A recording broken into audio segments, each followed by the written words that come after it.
हाय भाई लोग, आज हम जानेंगे केमिस्ट्री का दीर्घोत्तरीय क्वेश्चन आंसर। क्या जानेंगे? केमिस्ट्री का दीर्घोत्तरीय क्वेश्चन आंसर जो आपके लिए बहुत इंपॉर्टेंट होगा। 5 होगा, 5 से 6 आपका केमिस्ट्री का होगा दीर्घोत्तरीय क्वेश्चन, जिसमें से एक दो पूछेगा, आपको एक बनाकर आ जाना है। आराम से इसमें से लौट जाएगा, कोई दिक्कत नहीं होगा। देखिएगा, बहुत इंपॉर्टेंट वीवीआई इतना समझिए कि इस बार आ गया तो आ गया। अगला नंबर देखिए, हमारा क्वेश्चन है, पहला नंबर क्वेश्चन है कि निम्नलिखित अभिक्रियाओं को क्या है? निम्नलिखित अभिक्रिया क्या है? यानी संयोजन अभिक्रिया किसे कहते हैं, विस्थापन अभिक्रिया किसे कहते हैं, वियोजन अभिक्रिया किसे कहते हैं और द्विविस्थापन अभिक्रिया किसे कहते हैं। ये 5 नंबर में आपसे क्वेश्चन पूछा हुआ है। तो अब पहले लिखेंगे संयोजन अभिक्रिया का परिभाषा, उसके बाद लिखेंगे विस्थापन अभिक्रिया का, उसके बाद वियोजन अभिक्रिया का, उसके बाद द्विविस्थापन अभिक्रिया का। देखिए, तो हमारा पहला नंबर है संयोजन अभिक्रिया किसे कहते हैं। देखिए, पहला नंबर पर देखते हैं कि संयोजन अभिक्रिया कहते किससे हैं। देखिए, संयोजन अभिक्रिया का यहाँ पे खूब सुंदर तरीका से परिभाषा। देखिए, संयोजन अभिक्रिया उत्तर यहाँ पे खूब सुंदर से लिखेंगे सॉल्यूशन। उसके बाद लिखेंगे संयोजन अभिक्रिया। देखिए लिखा हुआ है, जब दो या दो से अधिक अधिक पदार्थ मिलकर एक नए पदार्थ बनाता है, इस ऐसी अभिक्रिया को क्या कहते हैं? संयोजन अभिक्रिया। जैसे में लिख दिया गया है, ठीक है। उसके बाद देखिए विस्थापन अभिक्रिया। देखिए, विस्थापन अभिक्रिया किसे कहते हैं? विस्थापन अभिक्रिया दूसरा नंबर देखिएगा, ऐसी रासायनिक अभिक्रिया जिसमें जिसमें अधिक क्रियाशील तत्व कम क्रियाशील के तत्वों को उनकी यौगिक से स्थापित कर लेते हैं, इसे क्या कहते हैं? द्विविस्थापन अभिक्रिया कहते हैं। क्या कहते हैं? द्विविस्थापन अभिक्रिया कहते हैं। देखिएगा, यहाँ पे ई वाला पूछ देगा संतुलित है, यहाँ से भी याद कर लीजिएगा। ई वाला जो है आपका एग्जाम्पल, ई वाला भी एग्जाम्पल याद कर लीजिएगा, चाहे बनाने का सीखिएगा, प्रेस्टिक बार बार कीजिएगा, हो जाएगा। यहाँ से ही आ जाता है, ठीक है। अगला नंबर देखिएगा, कह रहा है वियोजन अभिक्रिया किसे कहते हैं। यहाँ से देखिए, तीसरा नंबर जो है आप लोग का दीर्घोत्तरीय में, वियोजन अभिक्रिया किसे कहते हैं। आप लोग से पूछ देगा दो नंबर में भी कि द्विविस्थापन अभिक्रिया किसे कहते हैं। क्या पूछ देगा? हो द्विविस्थापन किसे कहते हैं, तो घबराइएगा मत, वहीं समीकरण वहीं सॉल्यूशन लिख दीजिएगा। वियोजन अभिक्रिया क्यों किसे कहते हैं, तो 2 नंबर पूछ देगा तो यहीं लिख दीजिएगा। वैसी रासायनिक अभिक्रिया जिसमें बड़े यौगिक टूटने से दो या दो से अधिक छोटे यौगिक बनाते हैं, जिसके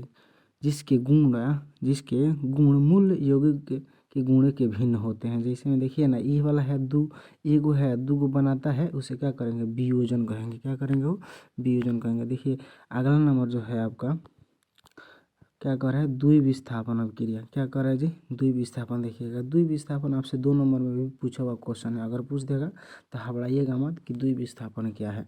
वैसी रासायनिक अभिक्रिया जिसमें दो यौगिक अपने आयनों का आदान प्रदान करके एक नए यौगिक का निर्माण करते हैं, उसे द्विविस्थापन अभिक्रिया कहते हैं। देखिएगा, मतलब देखिए, कह रहा है जिसमें दो यौगिक आदान प्रदान करके एक नए यौगिक का निर्माण करते हैं, उसे क्या कहते हैं? द्विविस्थापन अभिक्रिया कहते हैं, ठीक है। देखिए, अगला नंबर क्वेश्चन कह रहा है कि देखिए, ये क्वेश्चन दीर्घोत्तरीय में बहुत वीवीआई क्वेश्चन है। देखिए, बहुत वीवीआई क्वेश्चन, इतना इंपॉर्टेंट क्वेश्चन है ना कि आप सोच भी नहीं सकते। देखिए, क्वेश्चन है कि क्वेश्चन क्या कह रहा है कि देखिएगा, हमारे दैनिक जीवन में पीएच मान के किन्हीं 5 महत्वों को लिखे। अब देखिए, 5 नंबर में पूछ रहे हैं तो पाँचों को लिखना है। समझ लीजिएगा कि 3 को लिख के आ जाएंगे, आप 5 नंबर मिल जाएगा। ये आपका बहुत बड़का गलतफहमी है, ठीक है। हो तो अगर आप लिख के आ जाएंगे सही सही 5 को, तो 5 मार्क्स मिल जाएगा, कोई दिक्कत नहीं है। देखिए, कह रहा है हमारे दैनिक जीवन में पीएच मान का निम्नलिखित महत्व है, ठीक है। अगला देखिए, 1 नंबर टॉपिक देखिए क्या कर रहा है। 1 नंबर टॉपिक ध्यान से देखिए, हमारा शरीर सॉरी, देखिएगा थोड़ा यहाँ पे कटिंग करना चाहेंगे, 1 मिनट रुकिए, थोड़ा सा दिक्कत हो जाए। चलिए देखते हैं, 1 नंबर देख रहे हैं कि हमारा शरीर, क्या बाबू? हमारा शरीर 7.0 से लेकर 7.8 के बीच परास के कार्य करता है, ठीक है। मिट्टी का पीएच मान 7.0 होता है, इसे कम होने पर फसल अच्छी नहीं होती है, ठीक है। मिट्टी का अगर पूछ देगा केवल पीएच मान ऑब्जेक्टिव में, तो कह दीजिएगा 7.0।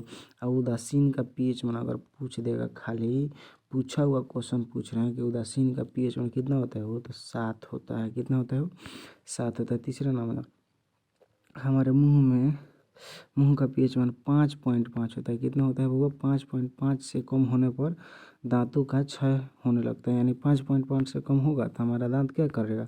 गिरना शुरू कर देगा। देखिए चौथा नंबर पॉइंट कह रहा है, चौथा नंबर पॉइंट, हमारे पेट में हाइड्रोक्लोरिक अम्ल होता है जिसका पीएच मान 1.0 होता है। यह हमारे पेट के लिए बिना नुकसान को पहुंचाए भोजन को पाचन कराता है। ठीक है, अगला नंबर क्वेश्चन देखिए। अगला नंबर देखिएगा, सॉरी क्वेश्चन नहीं है, इसी का टॉपिक है कि वायुमंडल में हानिकारक गैस को बढ़ने से अम्लीय वर्षा होती है। अम्लीय वर्षा का पीएच मान 5.6 होता, 5.6 से कम होता है।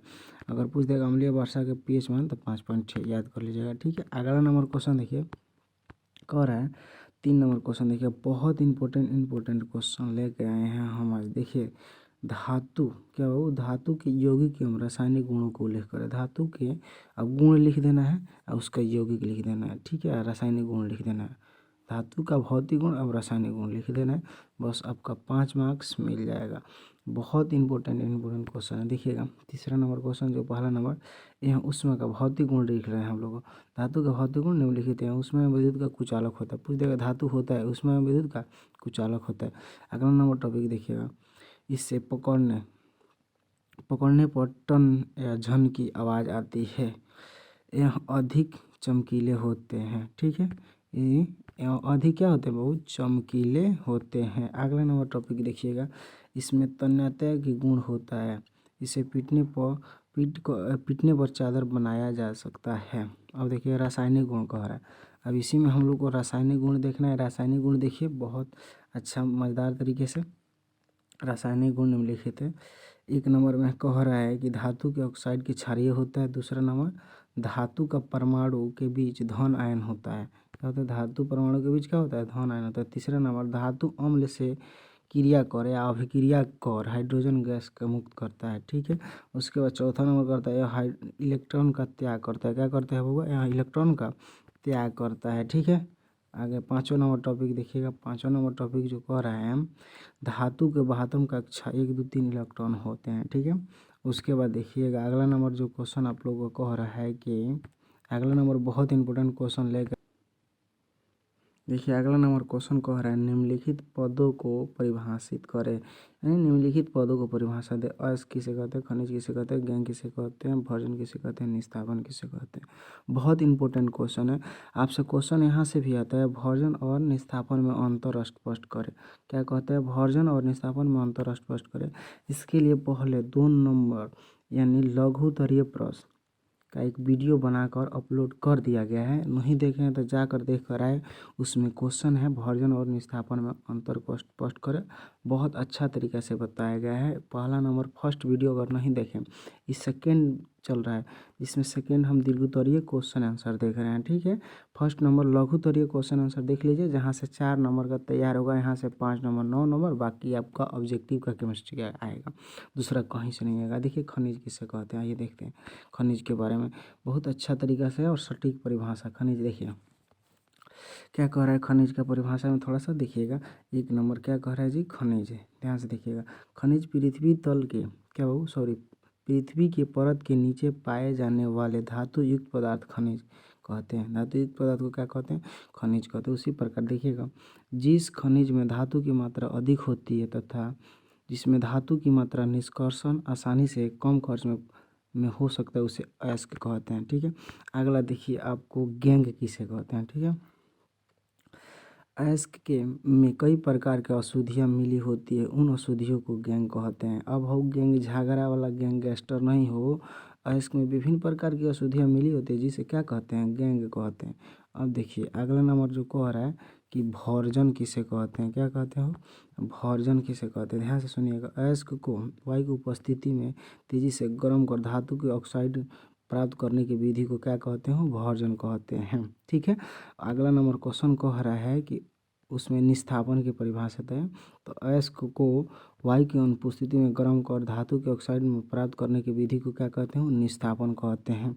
बोल रहे हैं ना कि निस्तापन और विभर्जन में बार बार बोल रहे हैं, इससे पहले भी बोले हैं कि बहुत इम्पोर्टेंट है। जाके फर्स्ट नंबर वीडियो देख लीजिएगा, लघुत्तरीय प्रश्न जिसमें से 20-25 प्रश्न कराए हुए हैं। बहुत इंपॉर्टेंट क्वेश्चन लेकर आए थे हमको लग रहा है कि 25 क्वेश्चन VVI लेके आए हैं, जिसमें से 4 क्वेश्चन नहीं आना है। ठीक है, देखिए अगला, तब तक हम देखते हैं। अगला क्वेश्चन कह रहा है कि निम्नलिखित का संरचना सूत्र लिखे। ठीक है, निम्नलिखित का संरचना सूत्र लिखना है आपको। अगर दो नंबर में 2 को दे सकता है, इसे 5 नंबर में 5 को दे सकता है। निम्नलिखित का संरचना सूत्र लिखना है। ठीक है, मेथेन का, प्रोपेन का, ब्यूटेन का, उसके बाद पेंटेन का, मेथेन का। ठीक है, देखिए हम संरचना सूत्र इसका। देखिए मेथेन का क्या होता है, CH4 होता है, तो C देखिएगा, C इसे 4 को लेगा, 4 को लेगा, E 4 को। ठीक है, आगे देखिए, उसके बाद देखिएगा थोड़ा सा, आइए देखते हैं। उसके बाद इथेन का क्या बाबू, इथेन का C2H6। देखिए C2 है यहाँ पे, उसके बाद C2 है एगो, आइए देखिए 6, तो 1 2 3 4 5 6। ठीक है, देखिए उसके बाद देखिए अगला नंबर क्वेश्चन देखिए प्रोपेन का। प्रोपेन देखिए ना, C3 को 1 2 3, उसके बाद 8 H8 को 1 2 3 4 5 6 7 8, वैसे ही इसी प्रकार ब्यूटेन का भी हो गया है। उसी प्रकार देखिएगा प्रोपेटेन का भी हो गया। ठीक है, प्रोपेटेन नहीं, पेंटेन। आगे देखिए अगला नंबर क्वेश्चन देखिएगा क्या कह रहा है हमारा। अगर किसी को हमारा गैस चाहिए, फिर केवल गैस क्वेश्चन सब्जेक्टिव सॉल्यूशन के साथ, तो देखिएगा हम लोग कोचिंग है हमारा द इंस्टीट्यूट ऑफ साइंस, हम लोग गैस प्रोवाइड कर रहे हैं, यहाँ से आपको मिल जाएगा। आपको अगर यदि गैस चाहिए तो इस नंबर पे संपर्क कर सकते हैं बाय डिट्टू सर। बोलिएगा कि हमको डिट्टू सर से बात करना है, आराम से बात करा देगा। इस नंबर पे आप संपर्क कर सकते हैं। ठीक है, देखिएगा अगर कोई हमारे गैस से, ध्यान से देखिएगा, इस क्वेश्चन नहीं है, सॉरी, देखिएगा अगर हमारा कोई गेस यदि पढ़कर कि 400 से अधिक नंबर लाता है, उसे 2500 रुपया दिया जाएगा। ठीक है, ऑल ऑफ यू आप लोग पढ़ते रहिए। कहीं भी किसी प्रकार की दिक्कत हो, इस नंबर पे एक बार संपर्क जरूर करें, हम आपके साथ हैं। ठीक है, thank you all of you. फिर मिलते हैं नेक्स्ट वीडियो में, तब तक के लिए जय हिंद।